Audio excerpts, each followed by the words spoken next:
Praise the Lord. இன்றைக்கு daily dose of divine சேனல்ல ஏசாயா 5ஆம் அதிகாரம் வாசிக்க போகிறோம். இந்த ஏசாயா 5ஆம் அதிகாரத்தில் தேவன் தம்முடைய திராட்சை தோட்டத்தை பற்றிய ஒரு உவமை மூலமாக பேசுகிறார். அவர் அந்த திராட்சை தோட்டத்தை வளர்த்தார், பாதுகாத்தார். ஆனால் அது நல்ல பழங்களை அல்ல, கசப்பான பழங்களை தந்தது. இதன் மூலம் யூதா ஜனங்கள் தேவனுடைய ஆசீர்வாதத்தை பெற்றிருந்தும் அவருக்கு பிரியமான ஜனங்களாக நடந்து கொள்ளவில்லை என்பதை சொல்கிறார். இந்த அதிகாரம் நமக்கு கொடுக்கும் சிந்தனை, தேவன் நம்மிடம் எதிர்பார்ப்பது ஒரு பலன் தரும் வாழ்க்கை. ஏசாயா 5ஆம் அதிகாரம் வாசிக்க கேட்போம். கர்த்தாவே, உம்முடைய வேதத்தில் உள்ள அதிசயங்களை பார்க்கும்படிக்கு எங்கள் இருதயத்தின் கண்களை திறந்தருளும் சுவாமி. ஆமேன். ஏசாயா 5ஆம் அதிகாரம். இப்பொழுது நான் என் நேசரிடத்தில் அவருடைய திராட்சை தோட்டத்தை குறித்து என் நேசருக்கேற்ற ஒரு பாட்டை பாடுவேன். என் நேசருக்கு மகா செழிப்பான மேட்டிலே ஒரு திராட்சை தோட்டம் உண்டு. அவர் அதை வேலியடைத்து அதிலுள்ள கற்களை பொறுக்கி அதிலே நற்குல திராட்சை செடிகளை நட்டு அதன் நடுவில் ஒரு கோபுரத்தை கட்டி அதில் ஆலையையும் உண்டு பண்ணி அது நல்ல திராட்சை பழங்களை தரும் என்று காத்திருந்தார். அதுவோ கசப்பான பழங்களை தந்தது. எருசலேமின் குடிகளே, யூதாவின் மனுஷரே, எனக்கும் என் திராட்சை தோட்டத்துக்கும் நியாயம் தீருங்கள். நான் என் திராட்சை தோட்டத்திற்காக செய்யாத எந்த வேலையை அதற்கு இனி செய்யலாம்? அது நல்ல திராட்சை பழங்களை தருமென்று நான் காத்திருக்க அது கசப்பான பழங்களை தந்ததென்ன? இப்போதும் நான் என் திராட்சை தோட்டத்துக்கு செய்வதை உங்களுக்கு அறிவிப்பேன். அதன் வேலியை எடுத்து போடுவேன், அது மேய்ந்து போடப்படும். அதன் அடைப்பை தகர்ப்பேன், அது மிதியுண்டு போம். அதை பாழாக்கி விடுவேன். அதன் கிளை நறுக்கப்படாமலும் களை கொத்தி எடுக்கப்படாமலும் போவதினால் முட்செடியும் நெருஞ்சிலும் முளைக்கும். அதன் மேல் மழை பெய்யாதபடிக்கு மேகங்களுக்கும் கட்டளையிடுவேன் என்கிறார். சேனைகளின் கர்த்தருடைய திராட்சை தோட்டம் இஸ்ரவேலின் வம்சமே, அவருடைய மனமகிழ்ச்சியின் நாற்று யூதாவின் மனுஷரே. அவர் நியாயத்துக்கு காத்திருந்தார், இதோ கொடுமை. நீதிக்கு காத்திருந்தார், இதோ முறைப்பாடு. தாங்கள் மாத்திரம் தேசத்தின் நடுவில் வாசமாயிருக்கும்படி மற்றவர்களுக்கு இடமில்லாமற் போகும் மட்டும் வீட்டோடே வீட்டை சேர்த்து வயலோடே வயலை கூட்டுகிறவர்களுக்கு ஐயோ. சேனைகளின் கர்த்தர் என் செவி கேட்கச் சொன்னது, மெய்யாகவே அந்த திரளான வீடுகள் பாழாகும். பெரியவைகளும் நேர்த்தியானவைகளுமாகிய வீடுகள் குடியில்லாதிருக்கும்.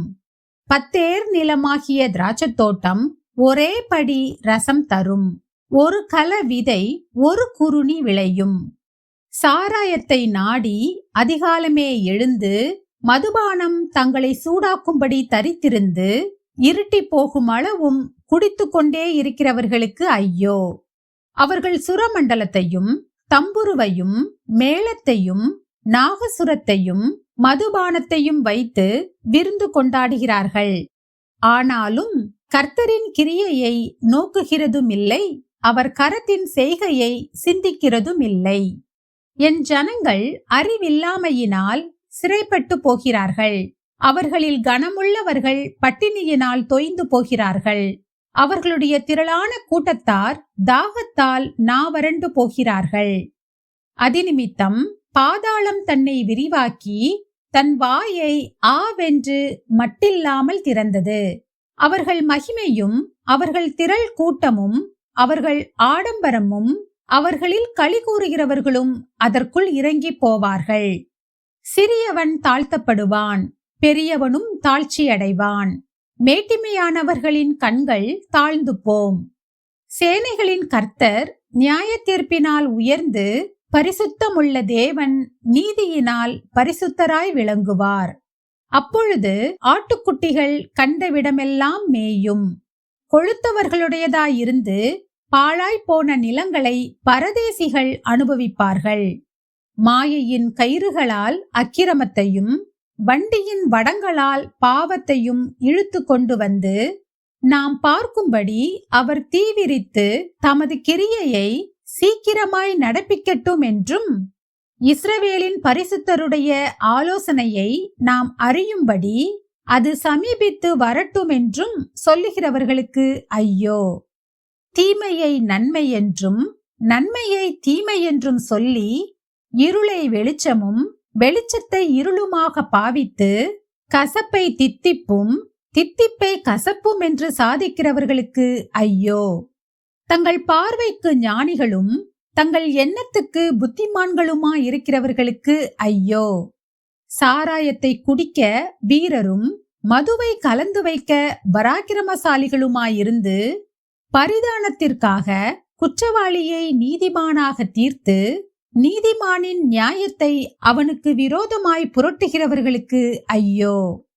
இது நிமித்தம் அக்கினி ஜுவாலை வைக்கோலை பட்சிப்பது போலவும் செத்தையானது நெருப்புக்கு இரையாகி எரிந்து போவது போலவும் அவர்கள் வேர் வாடி அவர்கள் துளிர் தூசியைப் போல் பறந்து போகும். அவர்கள் சேனைகளின் கர்த்தருடைய வேதத்தை வெறுத்து இஸ்ரவேலில் உள்ள பரிசுத்தருடைய வசனத்தை அசட்டை பண்ணினார்களே. ஆகையால் கர்த்தருடைய கோபம் தமது ஜனங்களுக்கு விரோதமாய் மூண்டது. அவர் தமது கையை அவர்களுக்கு விரோதமாய் நீட்டி பர்வதங்கள் அதிரத்தக்கதாயும் அவர்கள் பிணங்கள் நடுவீதிகளில் குப்பை போல் ஆகத்தக்கதாயும் அவர்களை அடித்தார். இவை எல்லாவற்றிலும் அவருடைய கோபம் ஆறாமல் இன்னும் அவருடைய கை நீட்டினபடியே இருக்கிறது. அவர் தூரத்தில் உள்ள ஜாதியாருக்கு ஒரு கொடியை ஏற்றி அவர்களை பூமியின் கடையாந்தரங்களிலிருந்து பயில் காட்டி அழைப்பார். அப்பொழுது அவர்கள் தீவிரமும் வேகமுமாய் வருவார்கள்.